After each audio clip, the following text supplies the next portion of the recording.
Hello everyone, my name is Shirley. My channel is Following the Yellow Brick Road, and today I'm going to do a video from Shirley's Corner Kitchen. Today we're fixing some enchiladas. I haven't done a cooking video in quite some time, so I thought maybe you might enjoy seeing some of the things that we cook out here on the road. So let's get started, and I'll show you the ingredients that I'm working with today. So I have my ground beef. I've got 2 packages. It's about 2 pounds. I have cheddar cheese, and I have mozzarella cheese. I like to mix it. I have refried beans and some enchilada sauce. I have taco seasoning mix. And I've already diced up some peppers and onions. You can see the onions in there. So those will be cooked in with the hamburger. All right, so we'll get started.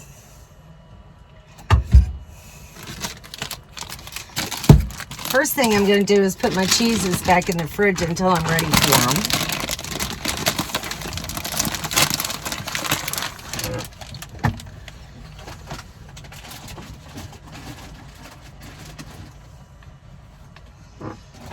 I like to keep them cold.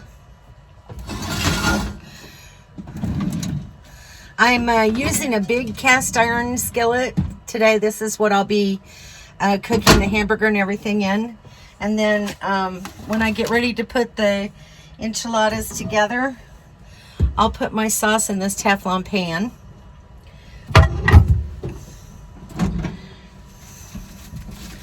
And then for the wraps, today I'm using these Mission Carb Balance wraps.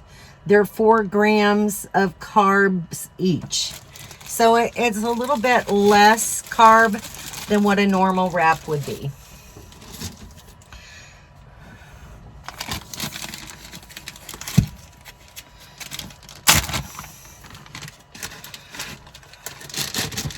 So I'm just going to put all my hamburger in here and let it start cooking.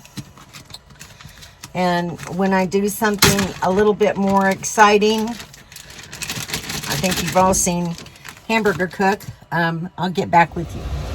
Okay, I've changed my camera angle, so hopefully you can get a better idea of what's going on the stove. My hamburger is probably about 3/4 of the way cooked right now, so I'm going to add my onions and peppers. I like them to be somewhat cooked, but still, you know, not completely soft. Such a pretty color. So this is quite a bit, but I am cooking for, there's 3 of us, Daryl, Kim, and myself. May have 1 or 2 left over for tomorrow, but that's good. Gives us lunch or dinner tomorrow night.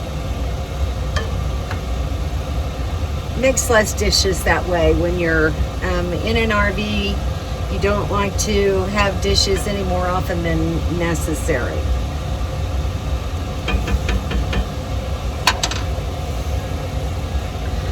All right, so when I get ready to stream my hamburger, I'll show you what I do. I have a little tin camping plate. It's almost like a pie plate. And a small colander. So this is how I'll drain the grease out of my hamburger, because I don't like to put that down the drain. So I let it cool, and then I just put it in with my trash.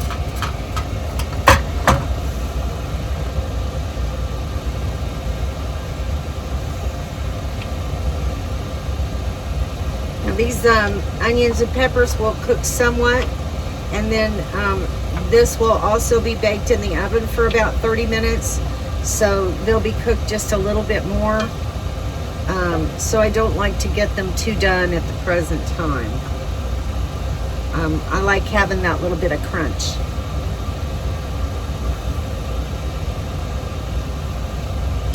or at least a different texture, you know, when you're eating.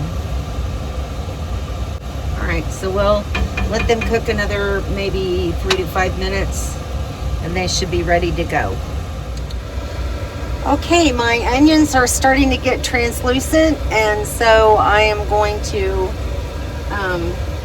drain this meat. Turn this off. Sorry, I've got my vent fan on, so I hope it's not making too much noise.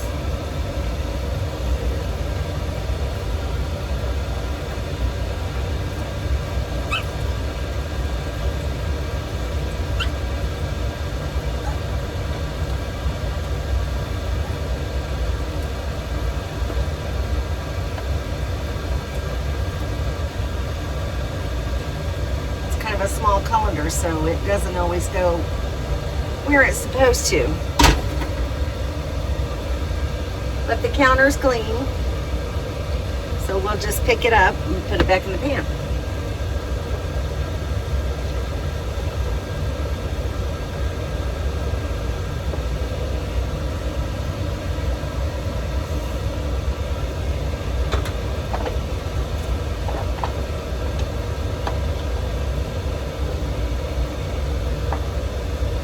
My hands are clean as well. I wash them before I started cooking all the time. You have to try to keep your food clean, especially when you're serving other people. All right, let me grab a paper towel. So as you can see in my small little kitchen, there's limited space. So I'm constantly shifting and moving things around. So forgive me as I do that. Okay, now I'm gonna add my taco seasoning.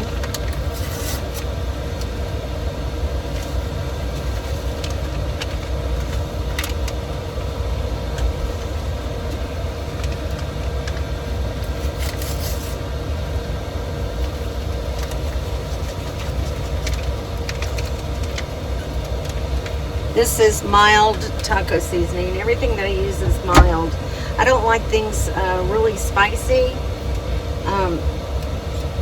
However, I do like to have a little bit of flavor. So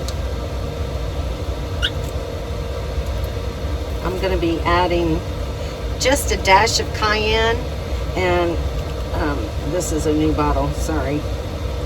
Let's see if I can get it open. I hate these.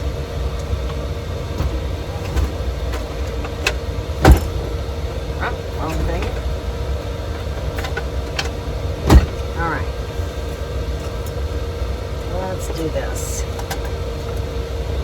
When all else fails, get the knife out. And that's Ziggy. He's my food hound. He thinks whenever I'm cooking, he should get some of it. All right. So this is cayenne pepper, and I'm just gonna do a little shake. Not much, because I am serving Daryl and Kim, and Daryl does not like hot food. And just a little bit of cumin.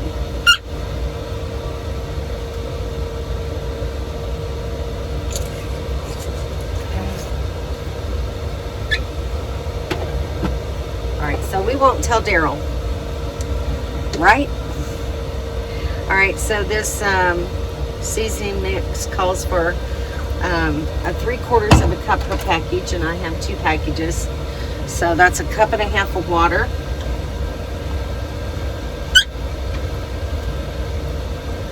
It's starting to smell good.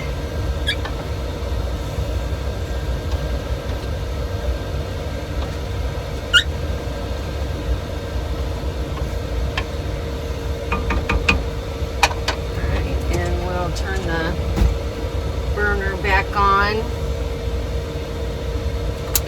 My little igniter knob got broken, so I have to light it with a lighter. Alright, so we're gonna cook this sauce in, and I'm also gonna add a can of refried beans now.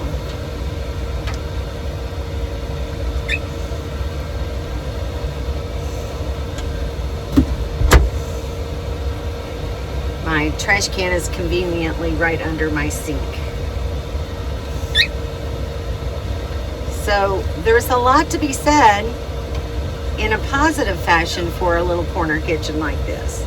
I have things right at my fingertips. Some of them are a lot more accessible than others, though, I will admit.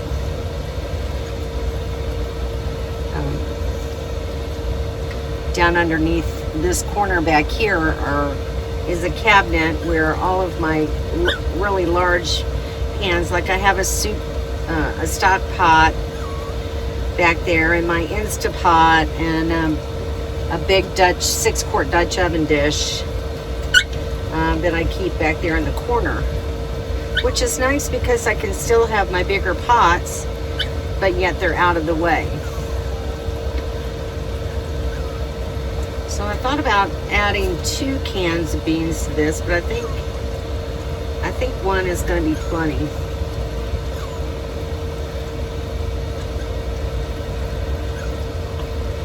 So I'm going to just let this cook down a little bit.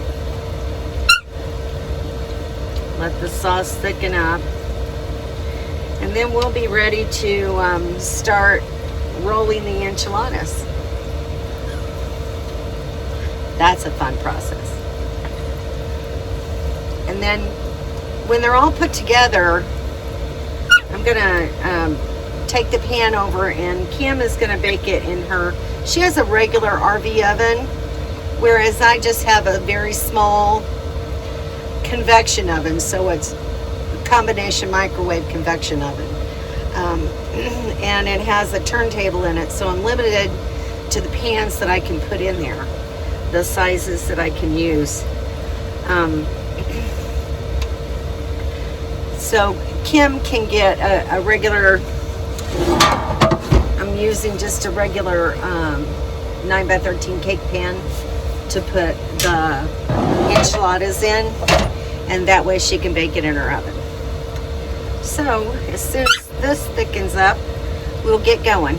All right, so I have my cheeses. I have a plate to roll my enchiladas on. This is the enchilada sauce, the filling, and the pan that I'm going to be baking them in. I don't know if you can see. Let me see if I can get this closer. I put enchilada sauce in the bottom of the pan. I think that, in my opinion, that one of the things that often happens with enchiladas is that they're too dry. So when you put sauce in the bottom of the pan, it helps prevent them from being so dry. All right, so I've got my tortillas right here in a little stack. And what I do is I dip them in the sauce. And this gets to be a messy process. And then I put it on the plate and I add my filling.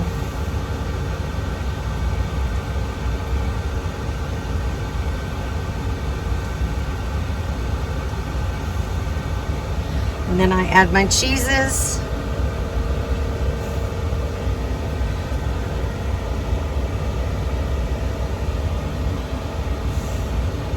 So that's how that looks. And then I roll it up and I put it in the pan.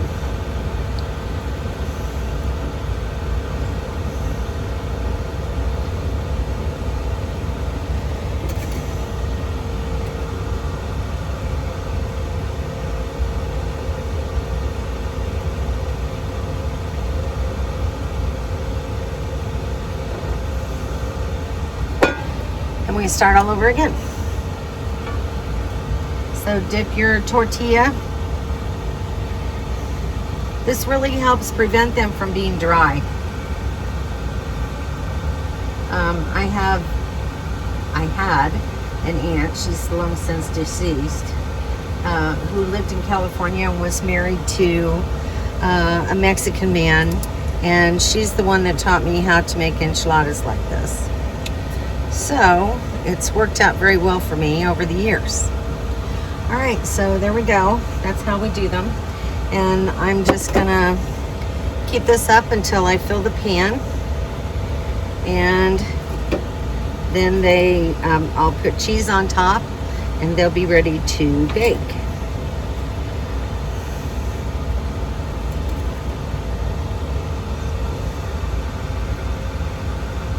See if I can squish them together and get a few more in here.